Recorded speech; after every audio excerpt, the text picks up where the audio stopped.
Imagine you are sitting across from a man who, by all appearances, is the perfect husband. He is a trained paramedic, a first responder, someone society trusts to save lives. He knows how the human body works. He knows what chemicals do to the heart, to the blood pressure, to the brain. And he knows exactly how much of something it takes to make a person look like they died of natural causes. Now imagine that same man, every single day, quietly dropping something into his wife's drink. Not enough to kill her immediately, just enough to make her sick, just enough to keep her dependent, just enough to keep everyone around her confused. And then one day, when the moment was finally right, just enough to finish the job. Prosecutors accused Joshua Hunsucker of killing his wife Stacy in 2018 in order to collect her life insurance payout. This is not a scene from a thriller. This is the true story of Stacy Hunsucker, a young mother from Mount Holly, North Carolina, who spent years battling a mysterious illness that baffled every doctor who examined her. An illness that gave her a pacemaker in her 30s. An illness that sent her to the ICU multiple times. An illness that eventually killed her on the night of September 23, 2018. But here is what nobody knew at the time. That illness had a name, and it came in a small plastic bottle you can buy at any pharmacy for under $5. And the person administering it was the one person in the world who was supposed to protect her. Before we dive deeper, let us know in the comments where you are watching from. We would love to hear from you, and do not forget to hit that subscribe button so you never miss any of our upcoming videos. To understand the full weight of what happened to Stacy Hunsucker, you have to go back to the beginning, back to the kind of love story that most people only dream about. Stacy Robinson grew up in a close-knit community in North Carolina, the kind of place where everyone knows everyone, where Friday nights mean football games and Sunday mornings mean church. She was described by everyone who knew her as warm, radiant, and deeply devoted to the people she loved. She had a smile that could light up a room and a laugh that made people feel safe.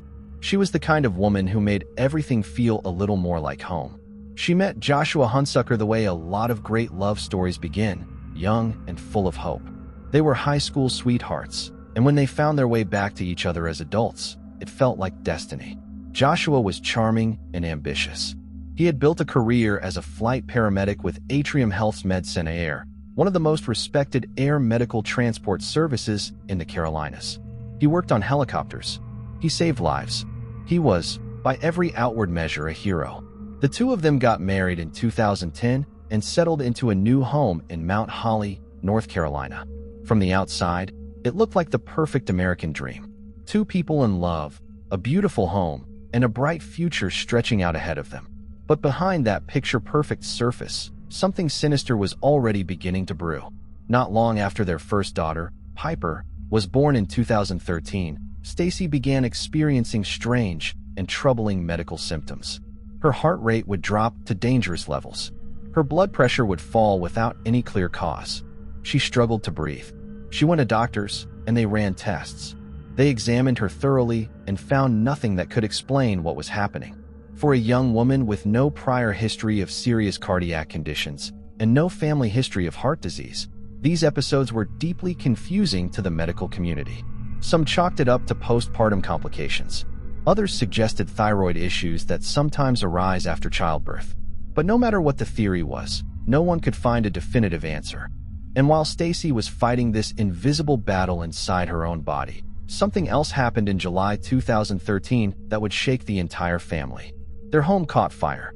The blaze tore through the house and destroyed most of their belongings, leaving them with almost nothing. Friends and family rallied around them. A GoFundMe campaign was launched to help cover Stacy's growing medical bills.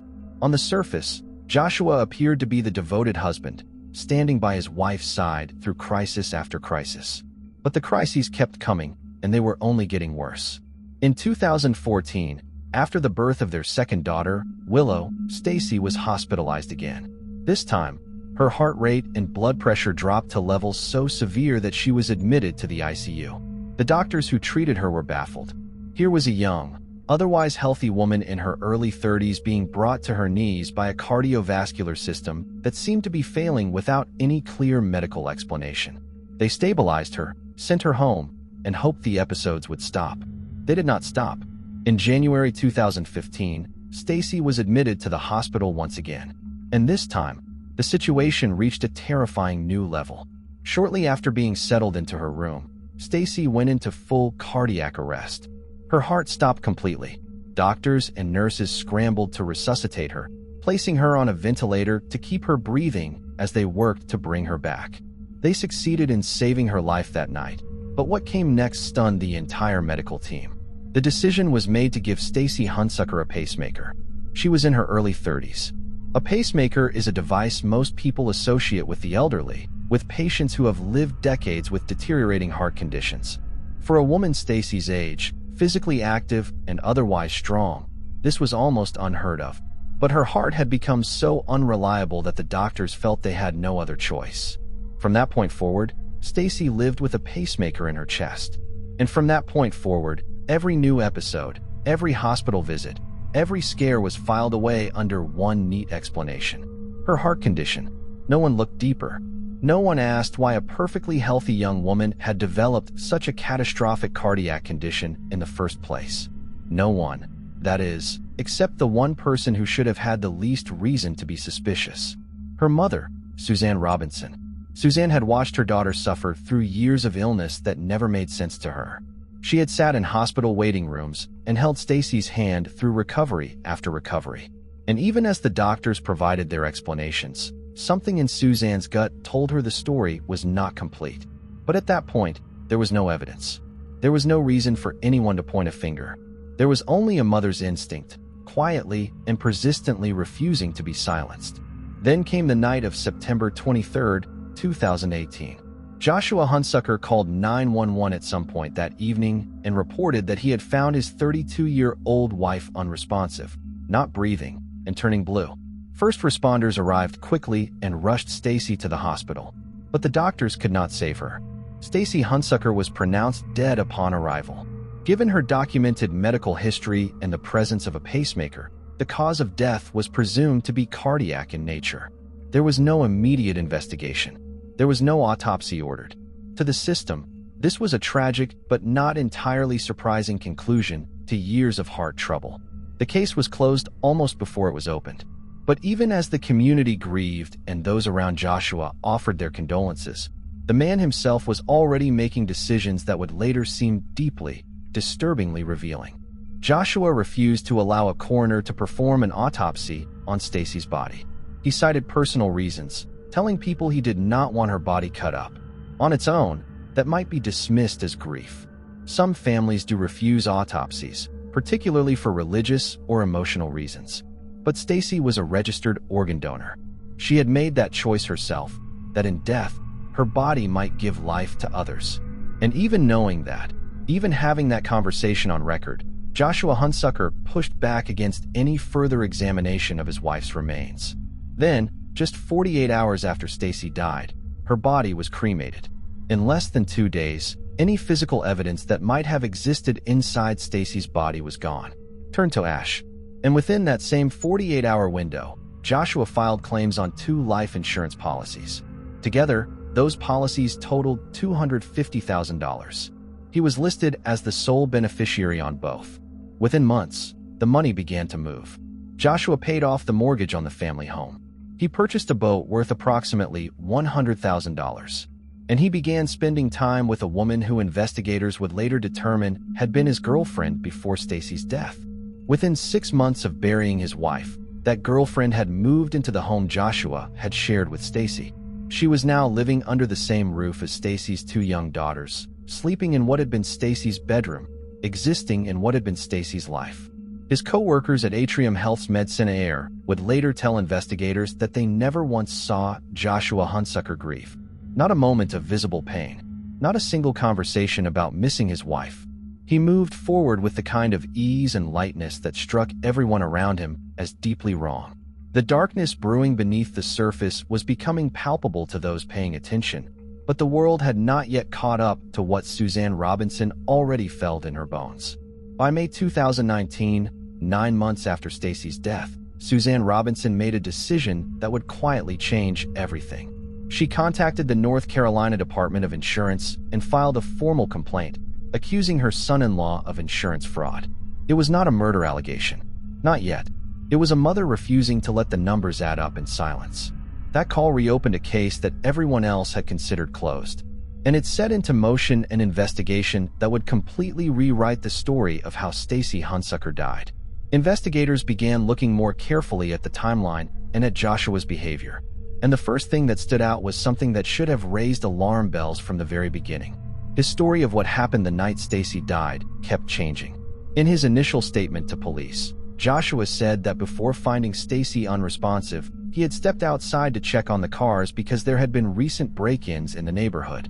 That was version 1. But then a friend heard a different account, that Joshua had gone for a walk to burn off some energy. Another friend was told he had been outside cutting wood for a crafting project. And then Stacy's mother was told yet another version entirely, that Joshua had been sitting at the kitchen table working on his laptop when he turned around and saw Stacy slumped over on the couch. For different stories, for different explanations for where he was and what he was doing in the moments before he discovered his wife dying. When someone experiences the genuine trauma of finding a loved one dead, the details of that moment tend to be seared into their memory with extraordinary precision. The mind locks on a trauma. It does not generate 4 different versions of the same event. But Joshua Hunsucker's account of that night shifted and moved depending on who was listening, and investigators took note. Meanwhile, because Stacy had been a registered organ donor, a standard blood sample had been drawn and preserved before her body was cremated. That single vial of blood, sitting quietly in a laboratory, was about to become the most important piece of evidence in the entire case. Investigators obtained the sample and submitted it for toxicology testing. The initial screening came back negative. Under normal circumstances, that would have been the end of it. But the investigators on this case were not operating under normal circumstances. They requested expanded testing, screening for substances that would not appear on a standard panel. Compounds that a typical toxicology report would never think to look for. Chemicals that someone with deep medical knowledge might know how to use precisely, because they fall beneath the radar of routine testing. And that is when the results came back that changed everything. Stacy Hunsucker's preserved blood contained extraordinarily high levels of tetrahydrozoline. The concentration found in her system was estimated to be between 30 and 40 times the level that would be considered therapeutic or safe. Tetrahydrozoline is the active ingredient in over-the-counter eye drops and nasal sprays. You can find it on the shelf of any pharmacy or grocery store. Products like Visine contain it. It is considered safe when used as directed, applied to the eyes or the nose in the tiny quantities those applications require. But when it is ingested orally, when it is swallowed, the effects on the human body are severe and potentially fatal. It causes the heart rate to drop dangerously low. It causes blood pressure to fall. It slows the system down, mimicking the symptoms of natural cardiac distress with almost clinical precision. For investigators who now had Stacy's full medical history in front of them, the pieces fell into place with sickening clarity. Every episode, every hospitalization, the dangerously low heart rate after Piper was born in 2013, the ICU admission after Willow was born in 2014, the cardiac arrest in 2015, the pacemaker that no doctor could fully explain. None of it was a mystery anymore. All of it had an explanation. All of it pointed to the same source. Someone had been putting tetrahydrozoline into Stacy Hunsucker's drinks. Slowly, consistently, over a period of years. Enough to make her chronically ill. Enough to eventually give her a heart condition serious enough that when the final, lethal dose was administered on the night of September 23, 2018, her death would look like the inevitable conclusion of an already documented medical struggle. It was not bad luck. It was not a mysterious illness. It was not a thyroid problem or postpartum complications. It was a calculated, sustained, methodical poisoning carried out by someone who understood exactly what the chemical would do to her body, exactly how it would present to medical professionals, and exactly how to keep the doses subtle enough that no one would ever think to look for them. And who had the medical knowledge to understand all of that? Who had access to Stacy's food and drinks every single day for years? Who was the only person in that house who knew how the human body responds to chemical interference? Joshua Hunsucker, a trained flight paramedic who had spent years responding to medical emergencies and who understood, better than most, the line between life and death and exactly what it takes to push someone across it. But if there were any remaining doubt about Joshua's awareness of tetrahydrozoline as a murder weapon, investigators uncovered something that removed that doubt entirely. Two of Joshua's co-workers at Atrium Health's Medicina Air came forward and told police that before Stacy's death, Joshua had made a specific, chilling statement. He had told them that if he ever wanted to kill someone, he would use Visine. He would poison them with eye drops. He said it out loud. To co-workers, he told people what he would do, and then he went home and did it. Investigators also uncovered what they believe may have been the inspiration for the method. Just weeks before Stacy died, a story had dominated the regional news cycle. A South Carolina woman named Lana Sue Clayton had been arrested for fatally poisoning her husband with tetrahydrozoline. The toxicology report in that case had revealed dangerously high levels of the chemical in the victim's system. The case received significant media coverage in the Charlotte, North Carolina region, which is where Joshua Hunsucker lived and worked. Stacy Hunsucker died on September 23, 2018, less than a month after that story broke. Prosecutors believe Joshua saw the coverage of that case and drew from it the blueprint for what he would do to his own wife. In December 2019, more than a year after Stacy's death, Joshua Hunsucker was arrested at his home. He was charged with first-degree murder, felony insurance fraud, and obtaining property under false pretenses. The community that had once rallied around him in his grief was now confronting the reality of what he had done to the woman they had mourned alongside him. But the arrest was not the end of this story. In many ways, it was only the beginning of its most sinister chapter. Joshua Hunsucker was granted bail. A judge set the figure at $1.5 million, and just 5 days later, on Christmas Eve 2019, Joshua walked out of jail and back into the world. And what he did with that freedom is something that reveals the full depth of who this man truly is. Almost immediately after his release, Joshua began targeting Stacy's parents. Suzanne and John Robinson, the same couple whose daughter he was accused of murdering, found themselves being surveilled, harassed, and intimidated by the man who had destroyed their family. According to court documents, Joshua began showing up at Piper's lacrosse practices and recording and photographing the Robinsons. He made vulgar gestures toward them in public. He appeared in the parking lot of their church while they attended Sunday services, sitting and watching. He conducted this campaign of intimidation in full view of his own daughters, who were present during multiple confrontations. He simply did not care. Or perhaps more accurately, he cared very much about what he was doing and why he was doing it. Then, in November 2019, just weeks before his murder arrest, something happened aboard a medical helicopter that Joshua was working on. A piece of equipment caught fire while the aircraft was in the air. The pilot was forced to make an emergency landing at a car dealership. Miraculously, no one was killed. Atrium Health fired Joshua the same day. Investigators later determined that the fire had not been an accident. Joshua Hunsucker was charged with arson after evidence emerged that he had intentionally started the blaze. The motive behind setting fire to a medical helicopter while it was airborne was something investigators continued to work to fully understand. But the act itself told its own story about the kind of man they were dealing with. And still, Joshua was not finished. In February 2023, nearly 5 years after Stacy's death, Joshua contacted police with a shocking claim. He said he had been kidnapped. According to his account, he had pulled over to change a tire when he was ambushed, pistol-whipped, zip-tied, and drugged by an unknown attacker. When investigators pressed him to identify his assailant, he pointed the finger at John Robinson, his former father-in-law, Stacy's father, the man whose daughter he had allegedly spent years slowly poisoning. Police investigated thoroughly. They found no physical evidence to support any element of Joshua's story. No witnesses, no forensic trace, nothing. What they found instead was a growing body of evidence suggesting that Joshua had staged the entire kidnapping himself, fabricating a violent crime and attempting to frame an innocent man in order to shift suspicion for Stacy's death onto her own family. It was the act of someone who was not simply trying to avoid justice. It was the act of someone who wanted to actively destroy the people who had dared to pursue it. But even that was not the most disturbing thing Joshua did during his time out on bond. In the spring of 2023, just weeks after the staged kidnapping, Joshua's eldest daughter Piper, now 10 years old, suddenly became gravely ill. She was rushed to the hospital with a cluster of alarming symptoms. Her heart rate was dangerously low. Her blood pressure had dropped to concerning levels. She was lethargic, extremely fatigued, and displaying what doctors described as transient alterations of awareness, brief losses of normal consciousness and behavior.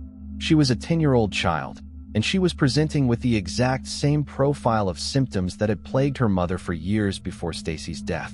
The medical team that treated Piper was immediately alarmed, and when the toxicology results came back, the alarm became horror. Piper Hunsucker had tetrahydrozoline in her system, the same chemical that had been found in her mother's blood, the same chemical that had been slowly destroying Stacy's cardiovascular system for years before it killed her. And alongside the tetrahydrozoline, doctors found something else in Piper's blood that had no business being there: an adult antidepressant medication that is not prescribed for children. Investigators later found a pill matching that exact medication inside Joshua Hunsucker's truck. Prosecutors reached a conclusion that is almost impossible to fully absorb. They believe Joshua Hunsucker poisoned his own 10-year-old daughter, not to kill her, but to frame Stacy's parents. If Piper became sick with the same symptoms that had once afflicted her mother, and if suspicion could be directed towards Suzanne and John Robinson, then the narrative around Stacy's death might be rewritten. The Robinsons might be removed from the children's lives entirely, and the man who had spent years building a case against him might find that case suddenly pointed in a completely different direction. He poisoned his daughter to protect himself. He used a child, his own child, as a weapon in his effort to escape accountability for murdering her mother. In July 2024, a family court judge formally ruled that Joshua Hunsucker had abused Piper and neglected both of his daughters. Shortly after that ruling, he was arrested again on fresh charges, including witness intimidation and obstruction of justice. This time, the court moved to revoke his bond entirely. The man who had walked out of jail on Christmas Eve 2019 was now looking at the prospect of spending the rest of his life inside a cell. As of early 2025, Joshua Hunsucker's murder trial was approaching, and the courtroom where he appeared in an orange jumpsuit, showing no emotion, was full of people who had loved Stacy Robinson long before she became Stacy Hunsucker. Her family sat on the benches. Her mother, who had refused to let this case die, who had made a phone call to an insurance department that cracked a closed investigation wide open, was there. The woman who had trusted her gut when everyone else trusted the paperwork was finally watching the system catch up to what she had always known. Stacy Hunsucker was 32 years old when she died. She was a mother. She was a daughter. She was someone who had spent years of her life silently suffering from an illness that was never an illness at all, but was instead a choice made by the person who shared her home, her bed, and her children. She had a pacemaker put into her chest at an age when most women are thinking about their children's school years and family vacations. She spent the last years of her life as someone with a serious heart condition, never knowing that her condition had been manufactured, that every episode had been triggered, that the man bringing her drinks and sitting beside her hospital bed was the same man filling those drinks with poison. What ultimately saved this case from permanent silence was something Stacy herself had done in life. She had registered as an organ donor. That act of generosity, that decision to give life to others even in death, meant that a blood sample had been drawn and preserved before her body was cremated. One small vial. That was all that was left of Stacy Hunsucker after Joshua rushed her cremation and filed his insurance claims. But that one vial was enough. It carried the truth of what had been done to her, quietly waiting in a laboratory until someone thought to ask the right questions. Suzanne and John Robinson are still fighting for custody of their granddaughters. The girls who lost their mother to poison and nearly lost their own lives to that same poison are now at the center of a custody battle that mirrors the larger battle for justice that has defined this case from the beginning. Joshua's sister currently holds custody, and the Robinsons have publicly committed to doing everything in their power to bring Piper and Willow home. In their public statement, Suzanne and John Robinson wrote directly to their daughter. They promised her that they would not rest until justice was served. They promised to support and love her daughters, to make sure those girls never forget the kind of mother Stacy was to them. They said that her spirit and her smile live on through her children every single day. That is the legacy Stacy Hunsucker deserves. Not the story of a sick woman with an unexplained heart condition. Not a case file closed too soon. Not a vial of ashes and a life insurance payout. She deserves to be remembered as someone who was loved deeply, who was failed profoundly by a system that did not look closely enough, and who was ultimately vindicated by her own mother's refusal to accept a story that was never true. Joshua Hunsucker told his co-workers what he would do if he ever wanted to kill someone. He told them he would use eye drops. He said the words out loud. And then he went home to his wife and his daughters, and he did exactly what he said he would do, hiding in plain sight behind the reputation of a man who saved lives for a living, while quietly, methodically, and without remorse, taking the one that mattered most. The trial continues. The truth has been spoken. And for Stacy Hunsucker, after years of suffering she could not explain and a death the world was too quick to accept, justice is finally within reach. If you made it this far, you already know this case is one that stays with you. So do us a favor, drop a comment below, and tell us what moment in this story hit you the hardest. Was it the years of silent poisoning? The insurance claims filed within 48 hours? Or the moment investigators found that same chemical in his own daughter's blood? Let us know. And if you think more people need to hear Stacy Hunsucker's story, share this video. One share could put this in front of someone who needs to see it. Hit the like button, subscribe to the channel, and turn on your notifications so you never miss when we drop a new case. We cover the stories that demand to be told, and we are just getting started. Stacy deserved better. Make sure the world knows her name.